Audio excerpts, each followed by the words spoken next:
people don't understand when we are in power, the battles we gotta fight that you will never know about.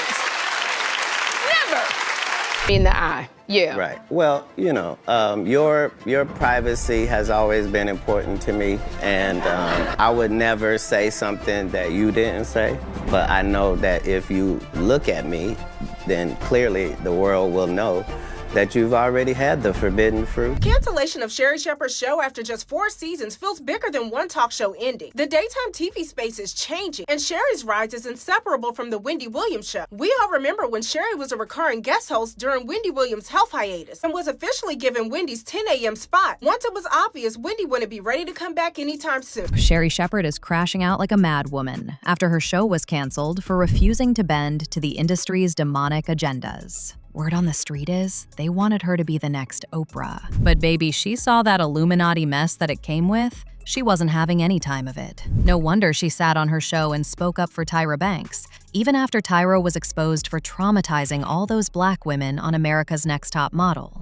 A lot of people went off on her thinking this was just her going hard for another questionable person, but it actually goes way deeper than that. And guess what? Katt Williams actually came out to defend her because he went through the same exact mess when he went against the industry. Now, for those of y'all who are somehow not caught up, Sherri has been trending all over the internet for some very questionable things. It started after her show was suddenly canceled out of nowhere. A lot of people were surprised by this because Sherri wasn't involved in any controversies leading up to the cancellation, and her show's ratings were also pretty good, and it was cashing in a lot of money. So people really couldn't understand why or how this happened. Our show has not been renewed for another season. And I wanna say to y'all, everybody, y'all try not to faint or fall out, because healthcare is expensive and none of us have it anymore. So y'all don't fall out. But I have to say, you know, in thinking about it, I'm truly overwhelmed by the outpouring of love that I have received from all of you. The messages, I feel every bit of the love that you've been sending to me. And thank you so much. But I want to be clear. I'm not ready to throw in the towel on this show just yet. I'm not. We're going to be airing episodes all through the fall, and we're going to continue to fight to keep the show alive in some way, shape, or form. Yes.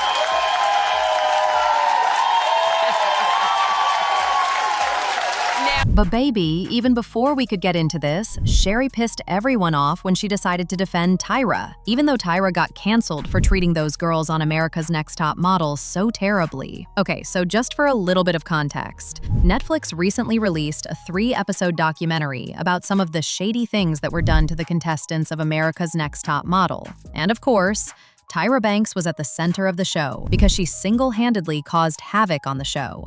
I mean, granted, the producers of the show, as well as the other judges, were no better too, because they watched it all happen, all in the name of entertainment. But baby, Tyra definitely took it to hell. And the irony is, even though she was there tearing those girls apart for how they looked, literally shaming the hell out of them, she dared to ask for grace when she eventually gained weight and wasn't seen as a beauty standard in the industry anymore. Isn't that crazy? For one, Tyra Banks made the models, specifically Danny and Joni, go to the dentist to get their teeth pulled and gap fixed, or else they'd be kicked off the show and sent home. And despite Danny winning it all, she couldn't book shit because she was stigmatized as a reality TV star, which Tyra knew would happen but chose to do nothing about it. Tyra also made her model Ebony shave her head, which was done by condescending white hairstylists who gave her 3 bald spots with dog clippers. And in that same moment of weakness, Tyra called her out for always being ashy and said her shoots were the hardest to do because of her skin, which was damn near perfect. There was also a model by the name of Shani Sullivan who was SA'd while under the influence in Italy, and the cameraman decided to record the entire thing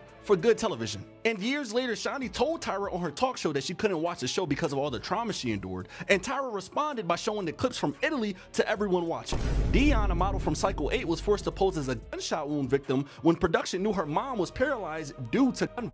They also made the models look and dress homeless with real homeless people in the backgrounds, as well as pose as drug addicts and people with EDs. And this is the real kicker. They made the models swap races for not only 1 shoot, but 2, in which the black models would turn Native American and Korean, and the white models would turn African and African American, all whom were accompanied by 3-year-old matched their swap ethnicities and races. So what was Tyra's explanation for blackface, you may ask? Well, she said this was her way of showing that black and brown were beautiful. This was my way of showing the world that brown and black is beautiful. As if she couldn't use the black and brown models that she already had on set. And despite Tyra getting made fun of for her weight IRL, she made a model by the name of Kenya do a shoot as gluttony and an elephant because her stomach was a little bigger compared to the other models. Kenya also voiced the fact that she was uncomfortable while working with a male model by the name of Bertini, but it was ultimately brushed off by production. But come to find out, the final shot they chose was bro gripping her thigh. Is that a coincidence? We all obviously seen the "We were all rooting for you" clip. I was rooting for you. We were all rooting for you. How dare you? Which I didn't think was that bad until she blew up the fact that Tiffany's grandmom had her lights turned off because she had to buy a swimsuit for the competition. Girl,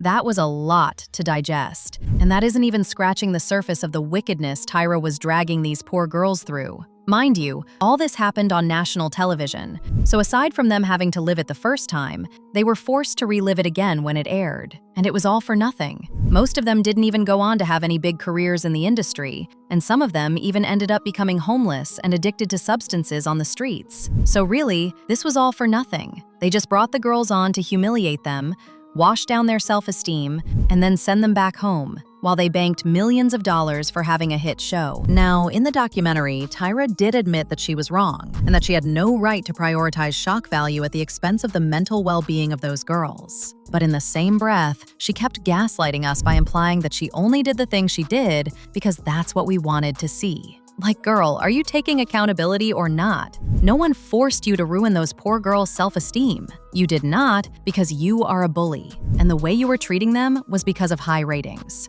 Let's be so for real. Do I regret making that girl chop her own hand off? Of course I do. Of course I do. Do I see it differently now? Of course I do. 20/20 vision in hindsight, of course I wouldn't make her do that. But you guys made me do that. That's what I'm saying.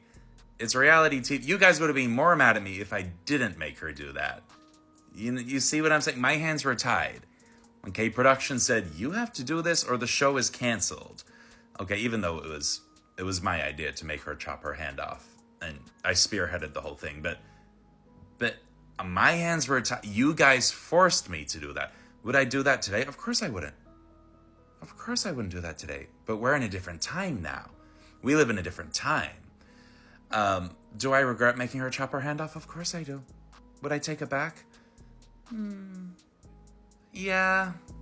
But guess what? Despite all this mess, Sherri sat on her show right after the documentary came out and defended Tyra, as her life was dependent on it. I don't know about y'all, but any normal person who isn't thirsting for the validation of abuse will see the wrong in what Tyra did and call it out, but not Sherri. And honestly, this isn't really surprising when you think about it, because Sherri has a history of always going all out for questionable people. Not too long ago, she was getting dragged mercilessly online after she said she would love to have Chris Brown on her show, even though the man has multiple DV allegations. Even outside of what he did to Rihanna, he has gone on to allegedly attack multiple other women. So the fact that Sherri doesn't care about any of that really makes you know the kind of woman she is. Mind you, she said this while addressing the backlash she was already receiving for having Jonathan Majors on her show, another man who has been accused of DV. She said, and I quote, "I've always been a fan of Jonathan Majors. He's an amazing actor. I wanted to hear his side of the story. I've always been a person who is a believer in grace and second chances. I would love to have Chris Brown on, but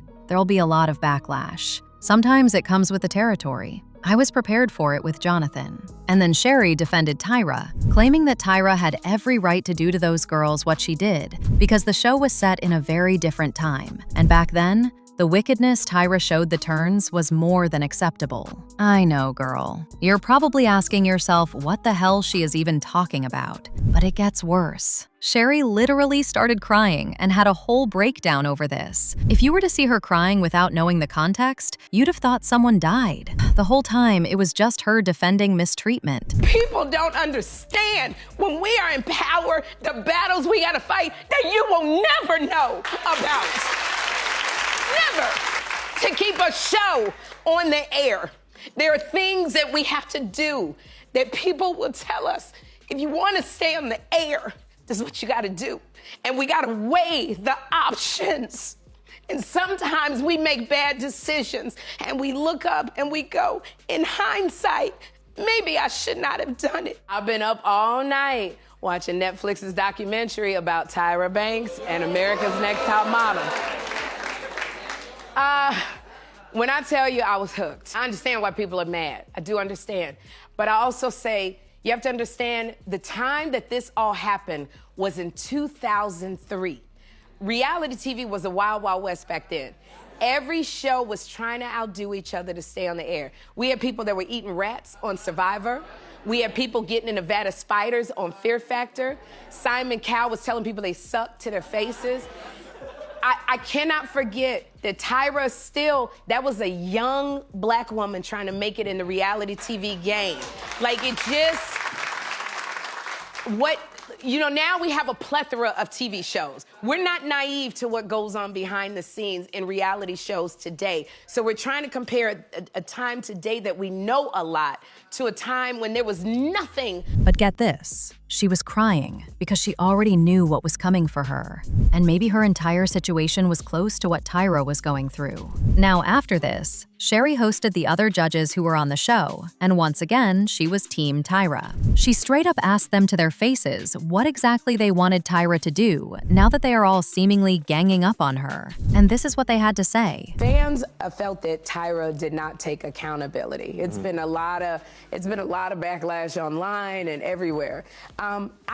What should Tyra do? Well, wow. Yeah. Actually, she should answer the questions. She should answer the questions that they ask her. I mean, look, I'm not her publicist.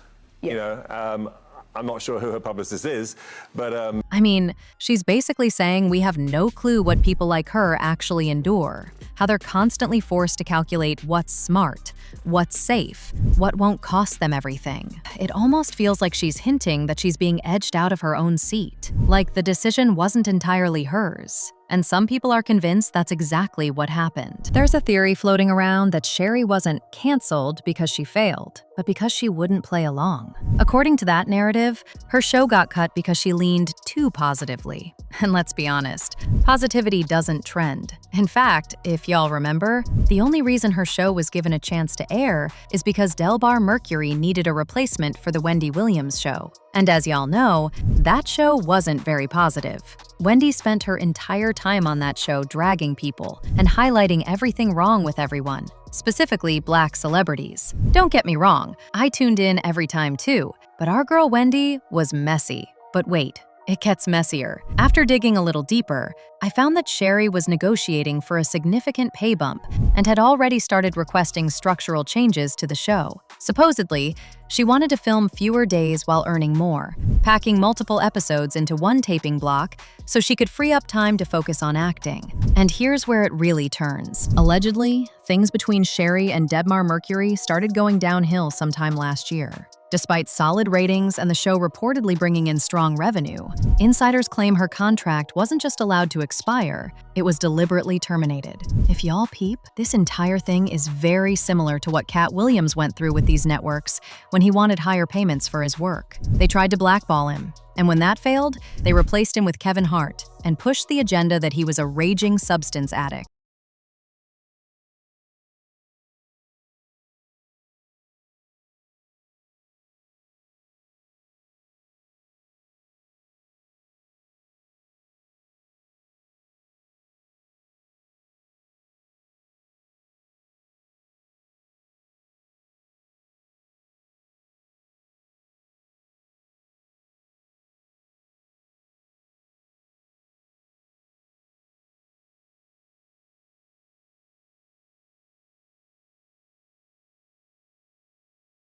Get crazy. Katt Williams also stepped into the chat to defend Sherri because he feels she is being punished by the industry for not using her platform to push the agendas they want. It's still unclear what these agendas are, but when you take a look at other high-profile TV hosts in the past, like Ellen DeGeneres and Oprah, they had their show for a very long time, and that didn't just happen because of their ratings. They've both since been linked to a lot of horrible stuff, from Diddy to Weinstein to Epstein. That should tell you something. If this was really just about ratings, Sherri would still have her show, because her show is among the top 3 most watched daytime shows in the country right now. As usual, people had their thoughts. Like this person who said, if you're not pushing a certain agenda, or you're telling the whole truth, you will be banished. Open your eyes, people. Another person said, I said this before. Sherri wasn't going for the BS. All respect to her. But now I want to know your thoughts. What do you think of Katt Williams coming out to back Sherri? And do you really think Sherri has lost her shoe for good?